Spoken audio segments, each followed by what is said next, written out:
Hello, boys and girls. Well, this may very well be the last episode in this location because this upcoming week I have to pack all this stuff up, and luckily it's in the same apartment complex that I'm in right now. It's just in a different number.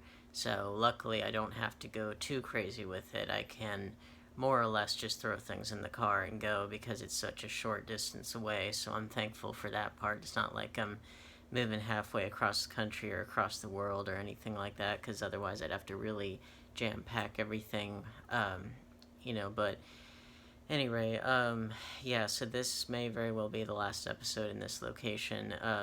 More than likely, with the next, whenever that happens, I will do it from my, hopefully by then, unpacked new location. And yeah, we'll go from there. And by that time, I'll probably do a complete collection video, which I know some of you have wanted to see. And by the way, I did finally catch up on every single movie in my collection that I needed to upload to my Instagram. So if you check out the description below and you find me on Instagram, you can check out every single title in the collection in more detail, up close and personal.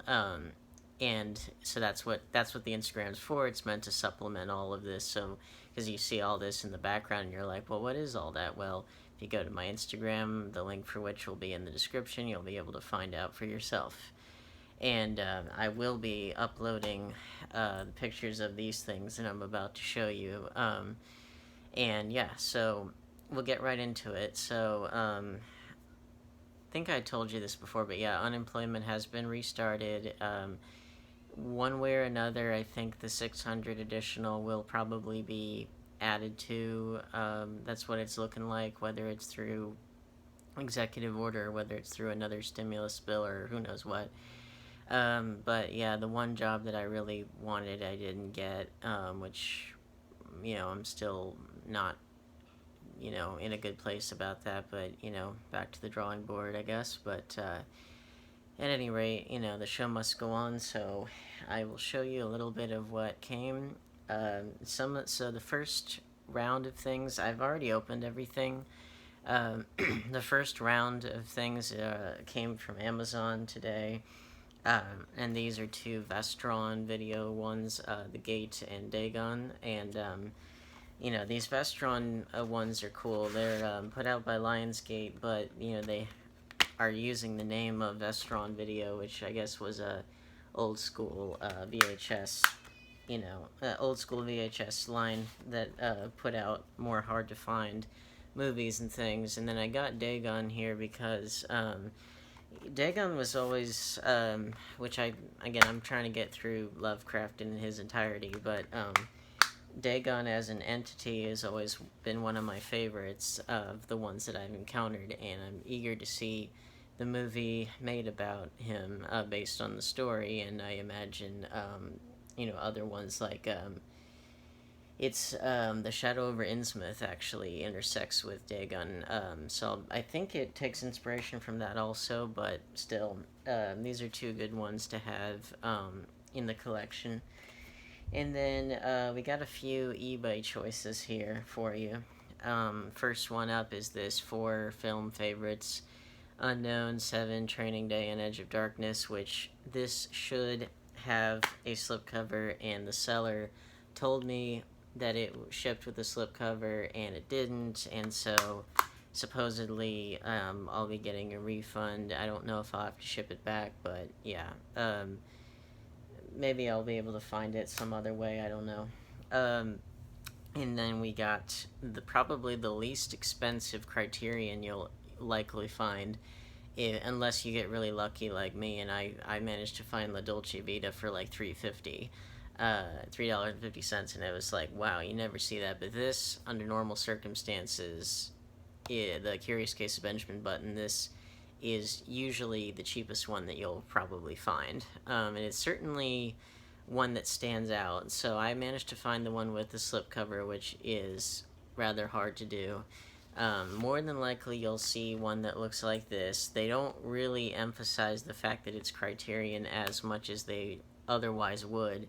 And it doesn't come in a normal Criterion case, it comes in a normal Blu-ray case. And that's part of what's so odd about it. But this film also, like when it came out on, so this was 2008, when it came out on, on Blu-ray here, um, I guess because the Criterion Collection, maybe at that point they hadn't really done a whole lot on Blu-ray that was that new, and so they didn't really know what kind of case to give it or how much prestige to give it or whatever, and so they put it in this normal Blu-ray case, which I always found kind of odd, but at the same time, this was a big movie, and so I guess they wanted to cater to the art house crowd, but they also wanted to cater to the mainstream too, so whatever.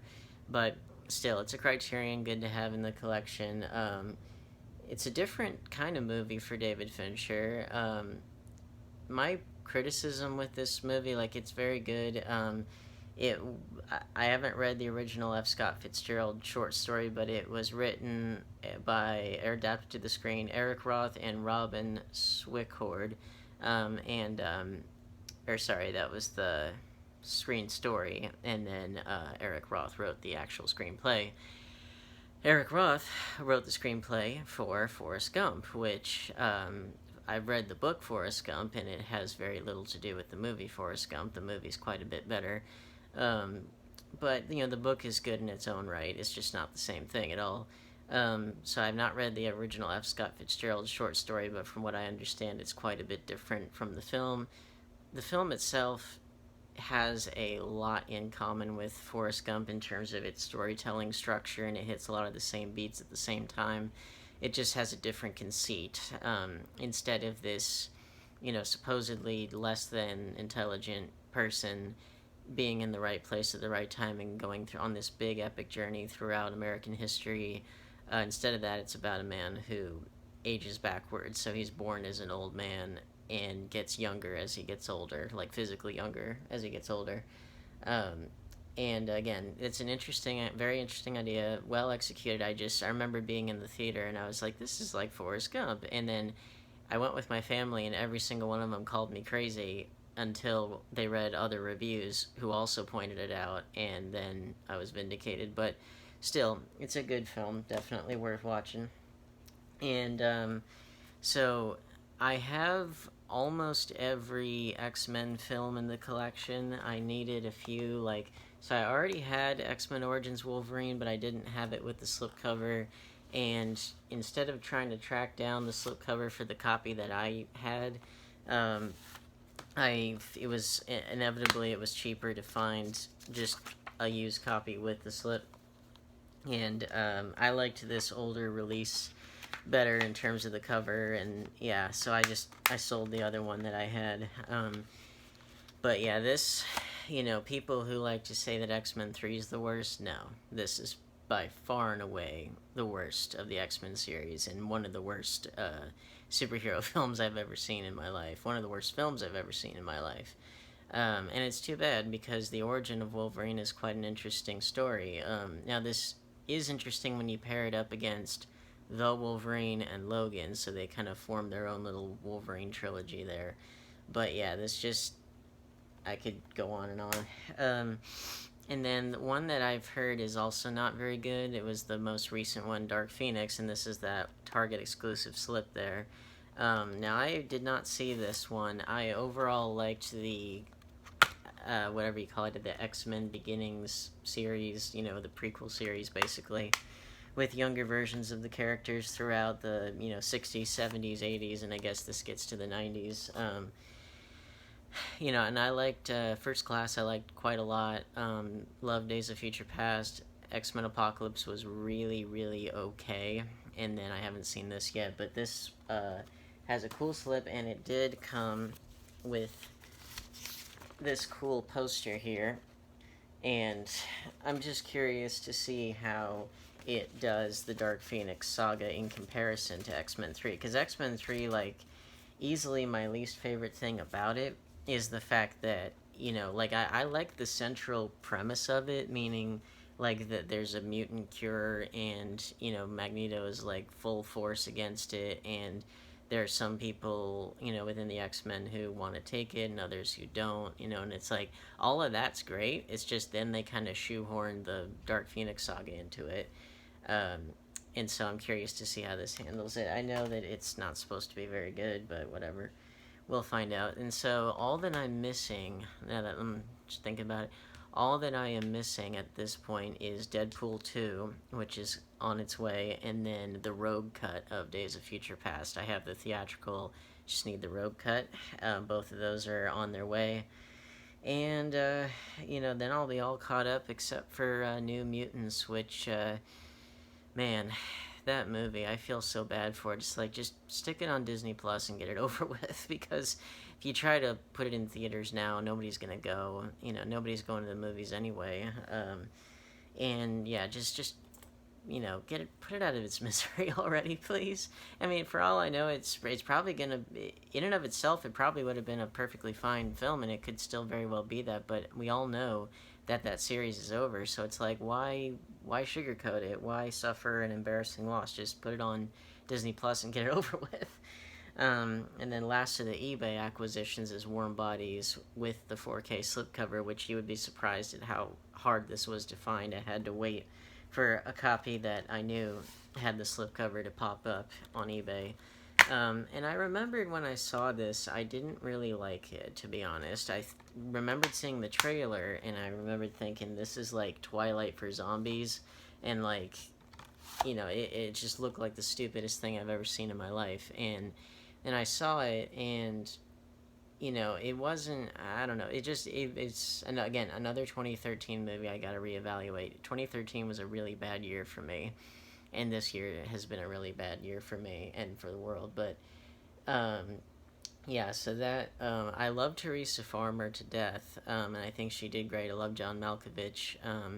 I've just been meaning to see this again because at the very least it does something different with the zombie formula. It just, on the one hand, it's like, well, what, love cures zombies? Like, I don't know. I need to watch it again because it's been so long, but I just remember being like, really? But again, that's why I'm giving it its day in court again. And even so, it's like, well, I love, did I say Farmer? Teresa Palmer, excuse me. Am I right? Yes, Teresa Palmer. But yes, I love her, and so it's worth it for that reason. Okay, and so then I've got a few that I found at Second and Charles. I actually went to a different one. There was always just one in the city, and then a second one popped up, and I'd never been to it. I just happened to be in the neighborhood, and so I thought I'd stop in, and I had a few trade-ins. So first up, most of these were really super cheap, is 2-pack of Rock and Rolla and Swordfish, which you have seen the individual Canadian copy of Rock and Rolla, but this was like maybe $2.50, and I wanted to get Swordfish anyway, so I'll just sell the other one and off we go. But yeah, that was a good, very cheap find there. Another super cheap one, I want to say that this was like $3.50 or something, was this 2-pack of Killing Season and Red Lights, two kind of later period Robert De Niro films, and this one has John Travolta in it as well. And then what else? Now this is one that, see, I don't even have the first Triple X or the third one, but I do want to get them both. But this one, the State of the Union, the second one, the one with Ice Cube, if I'm not mistaken. Yeah, Ice Cube and Willem Dafoe. This one, for whatever reason, it commands way too high a prices if you look for it online. And I managed to find this for like $6, and that seems to be about what it's worth. Maybe lower, but the point is, like, maybe because it's out of print or something, but like it goes for ridiculous prices on eBay or on Amazon, and I don't really know why, but I suspect that's why. The first one went to, it had a 10th anniversary edition, whatever that 15th anniversary edition Blu-ray, but it did not have a 4K. This the third one had a 4K. But yeah, it just seemed like one of those ones that, if I don't, then I'll hate myself because I missed out on a rarity. And then we got a movie that I've always wanted to see, and I had been meaning to get it, and I hadn't been able to find it with the slip. But it was called I Kill Giants, and it's based on an indie comic, if I recall. And I've heard that it's really good. RLJE Films, they have put out film, I guess, I Kill Giants. It's a Eisner-nominated International Manga Award-winning book by creators Joe Kelly and Ken Niimura. And so yeah, that's that. And it's got Zoe Saldana, who I love. Yeah, I've been meaning to find this with the slip, and I'm glad I did. But yeah, it's really cool whenever you come across something that's based on a comic that isn't, superhero themed, and especially when it's something like Ghost World or, Road to Perdition or something like that.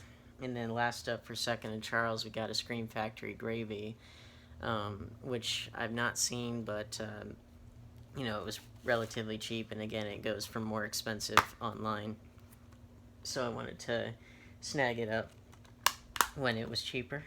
And I like killer clowns and all that kind of stuff. So, and then last up, we got some selections from Manifest Discs, and in a similar fashion to Second and Charles, they'll have some things that they're selling for reasonable prices that online go for ridiculous prices because they're out of print or whatever.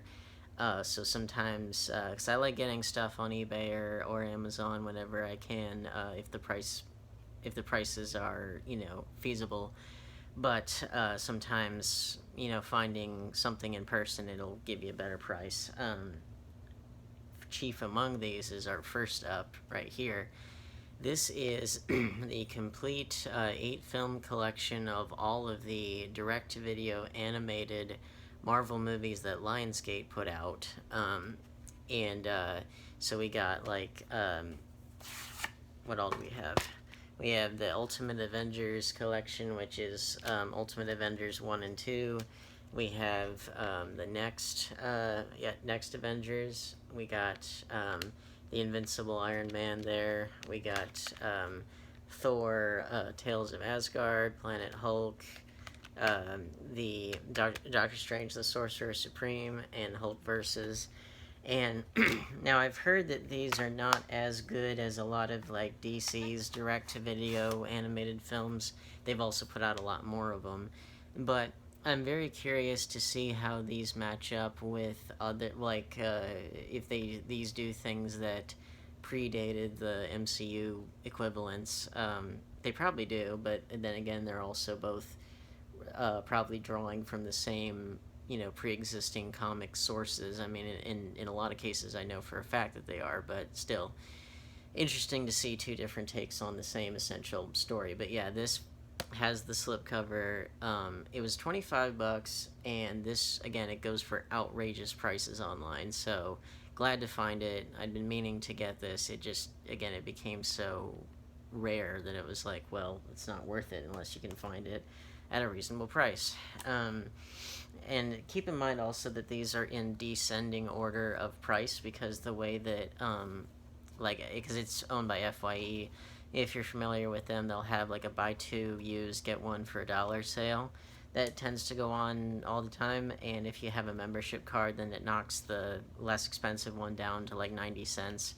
And so that's why what I would always do is get a bunch of movies, and I'd arrange them such that the third movie in a set of 3 would be one that I'd wanted to see, but I didn't want to pay full price for it. And so that way I would only get it for 90 cents, and that way I wouldn't feel like I wasted a bunch of money. So that was the first in the there's 6 movies in there, so that was the first in the first set of 3. And then we got the Karate Kid here with the slipcover. I don't know how rare the slipcover is or isn't. I know that with a lot of the Sony ones that their slipcovers tend to not last very long. if they even have them at all. So you got to snag those up while you can. And yeah, who doesn't love the Karate Kid, really? I have never seen any of the other ones, and I've never seen the Jaden Smith remake, which should have been called the Kung Fu Kid, because I know he doesn't actually practice karate. And that was when Jaden Smith was going through that, obviously trying to be pushed into being a big star when he just doesn't have an ounce of he doesn't have an ounce of the charisma that his father has, and yet he's trying to be pushed as like this next big star, and I'm glad that we're past that. But yeah, I love the Karate Kid, and it was John G. Avildsen who did the first Rocky and did Rocky 5, which let's not go there. And then my first of the 90-cent ones was a movie that is out of print, I guess, and it is Amityville: The Awakening. Does not come with the slip, which is really shitty, but I didn't see one there that did, and I've not been able to find one on eBay as of right now. I don't even have any other Amityville movies. Now, this is not, just for everyone's clarification, if it says Amityville, it doesn't mean that it's in continuity with, like, the more famous Amityville horror films, and even those have kind of questionable continuity relative to each other. And why is that? Well, it's because the murders that happened in the Amityville house, the DeFeo murders and the, supposed hauntings and all that, those are all matters of public record. So in other words, nobody owns the copyright on the fact that that was what happened. That's a historical event. No one owns the copyright on it, so anyone can make a movie about it. And so that's why you'll get all these things that say the Amityville haunting, the Amityville asylum, the Amityville this, that. And then, this was like the first Amityville film to get like a theatrical release in a long time. And so that's kind of why it was a big deal. But I guess that it went out of print. It was partially because it was put out by Dimension Films, which is was part of the now defunct Weinstein Company. And so I looked into this because I have, several like Miramax films and things that were put out by the Weinstein Company. I looked into this when the Weinstein Company went bankrupt because our dear Harvey was being a very irretrievably naughty boy, to say the least. When the assets went up for auction and everything, it was Lantern Capital that bought everything, and that became Lantern Entertainment, and they managed to strike a deal, I guess, with, there was some bidding and stuff for who would be able to put out the Miramax catalog on Blu-ray, because I guess that the relationship with Lionsgate expired or whatever, and then I guess it was Paramount that won that, and so that's why if you own any Miramax, anything that says Miramax down here and it also says Lionsgate, or maybe you have an older release that has Miramax down the side like that and it was put out by Disney or whatever, if you have any release like that, then that release is now out of print, and I see that they're putting the movies back into print, but they are doing it through Paramount, so that's why a lot of those old Miramax releases were going for outrageous prices, because they went out of print because of all the legal hullabaloo. And I suspect that that's why this went out of print. So maybe I'll find the slip for this, maybe I won't, but either way, why get this movie? Because Bella Thorne is smoking. And speaking of Bella Thorne in a horror movie, look at that. I Still See You, and it's with the slipcover there. And I'm just curious to see what she's got in store for us as an actress, because I've seen her all over Instagram and just various places, and I'm like, I am awestruck at how beautiful this girl is, but I've just never seen her act, and I don't really know a whole lot about her otherwise, so yeah, eager to see what she's made of there. And then a movie that I didn't have in the collection for such a long time, and I'm glad to have it, is, of course, Monty Python and the Holy Grail. I think part of it was that I was waiting for there to be, like... Now, this is mastered in 4K. I guess I was waiting for, like, a 4K, release of it, or who knows what. I don't know. But I'm glad to have it back. I need to get the other movies, Life of Brian, which I guess, again, I was hoping for, like...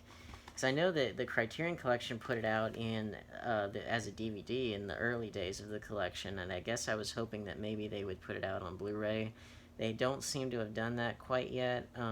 All that I know is that it had that one Sony release years ago, and then The Meaning of Life, which, it's not really that good. It's not horrible. It's just not great.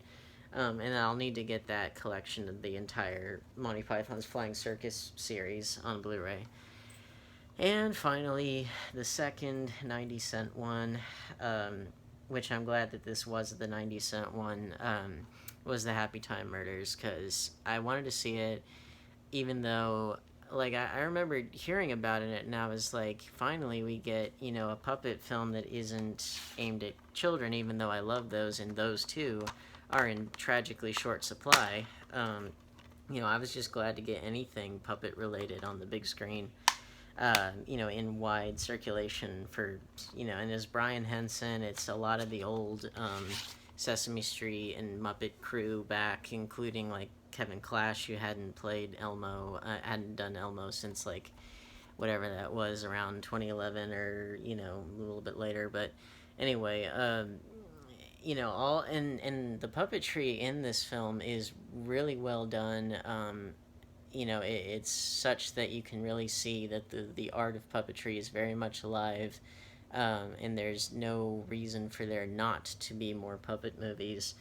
The big problem with it is the script. It's just not funny.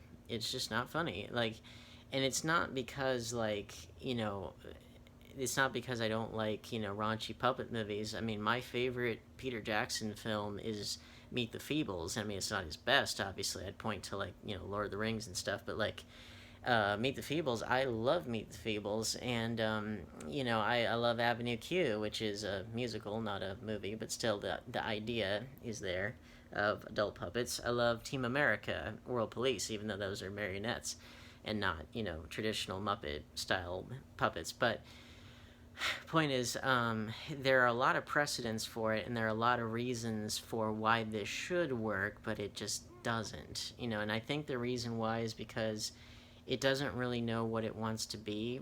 It doesn't know if it wants to be, like, completely batshit insane, like Meet the Feebles, and just go all the way with it, which is why I love the movie, because it is 100% batshit insane, and it just goes all the way with its insanity, which is, again, I think movies should go all the way with whatever they're trying to be, and it was trying to be insane, and it was, and I loved it for it. It can't decide if it wants to do that. It can't decide if it wants to make fun of buddy cop movie cliches. It doesn't know if it wants to be a Melissa McCarthy star vehicle, which, and I've not seen her act dramatically. I can tell that she's got the chops for dramatic acting, but she is just not good in here. Not that anyone really is good in here, except for the puppeteers, of course. But yeah, like, her dialogue's nobody, there was very little in this movie that made me laugh. It just felt like it was very undecided about what it wanted to be, and that it was perhaps trying to play it too safe in certain ways and trying to please too many people, while also trying to be raunchy in ways that we've seen 10 million times before, and not really saying anything with it. I mean, don't expect, Trey Parker and Matt Stone levels of satire or insight or anything like that. I think that the movie is just trying to bank on the fact that, oh, these are puppets. They can't possibly be doing all these adult things that they're doing, and that's why you have this tagline, no Sesame all street. I think this is aiming at people who never conceived of there ever being adult puppet anything. Musicals or movies or anything, kind of like how, like, Sausage Party. I think part of why people were so shocked by it, and at least the people I saw it in the theater with, who I didn't know, they were strangers, but, like, they were really disturbed when they walked out of it. I think that in a way that the movie was kind of banking on people not knowing that animation wasn't necessarily for children, even though, again, there have been many, many, many decades of precedence for it in this country, let alone in Japan, of course, where anime is accepted as just entertainment for anyone. But I think Sausage Party did have something to say, and it was ambitious, and it did go all the way with its insanity, and, it did give us things that we hadn't seen before. This just felt really by the numbers and really just dull and like, well, raunchy in all the wrong ways, like in ways that just don't say anything new that we haven't heard a million times in better movies, in better puppet movies. And there was also an indie film called The Fuzz, which was also a puppet film about a puppet cop, which I started watching. I hadn't finished it, but I think it's on Amazon Prime, and that came before this. And it didn't have the budget that this had, didn't have the stars that this had, and so many of the stars, they just look either bored or confused, or like they don't really know what they're doing, or like they don't have anything funny to say or do, or much of anything. I think that this was just banking on there being just the fact that these are puppets doing these things. I think they were just hoping that that alone would be funny, and it just isn't. Now, I do want to keep this in the collection because, one, I do love puppetry in general, and two, I want to see more of whatever behind the scenes there are. I don't know. Yeah, there is actually a couple of good deleted scenes here. There special features and deleted scenes that I want to see because I want to learn more about the art of puppetry as it exists today. And you actually, it's really sad to say this, the best part of the movie is actually the end credits, because you get to see the behind the scenes, a little bit of the behind the scenes of how they did everything. And what you see is like maybe two puppeteers, one doing the upper body and one doing the lower body of a puppet that is in full, you see the whole body. It's a full body shot. And those people are dressed entirely in green because they're going to be chroma keyed out, and they're going to, digitally remove the rods, the arm rods, and everything. And just things like that I was like, well, I really want to study that. I want to see just how people do that these days, because I love puppetry so much. And so it's worth keeping for that reason. And again, it's like if this is like your first ever exposure to the idea that there could possibly be adult puppetry or whatever in that kind of familiar Muppet style, then maybe you would get a laugh out of it. I just felt like, for me, there was very little in the way of actual humor. It just felt like they were trusting on just the sheer idea of it getting them through, and not really having to write real good humor or insight or anything. And yeah, it just wasn't funny, and I was just disappointed by it. But anyway, it's worth having in the collection just for those reasons. But so, unless any other kinds of events make it otherwise, this will most likely be the last episode in this location, but we'll see. At any rate, you'll for sure obviously be the first ones to see the new place in its full glory once I get everything unpacked and set up, and I've got a whole bunch of posters to my right that need to be hung up, and I'm glad I didn't waste time hanging them up here, but yeah, so hopefully that goes well. Hopefully I do actually find another job before too long. I'm still very disappointed. Hopefully this additional 600 at least, comes back in whatever form. And yeah, but just continue to stay safe out there. Continue to keep your spirits up, which I'm certainly trying to do. It's rather difficult these days, but yeah, if you like this, then please like, share, subscribe, hit the bell icon, set phasers to stun, Warp Factor 5. Follow me on Facebook, Twitter, Instagram, all of which will be in the description. So yeah, please just continue to stay tuned, and there will be more unboxings. The show will go on. I just need to get moved out of here first, so wish me luck, everyone, and hopefully if you've lost a job or whatever, that hopefully you're keeping your spirits up too.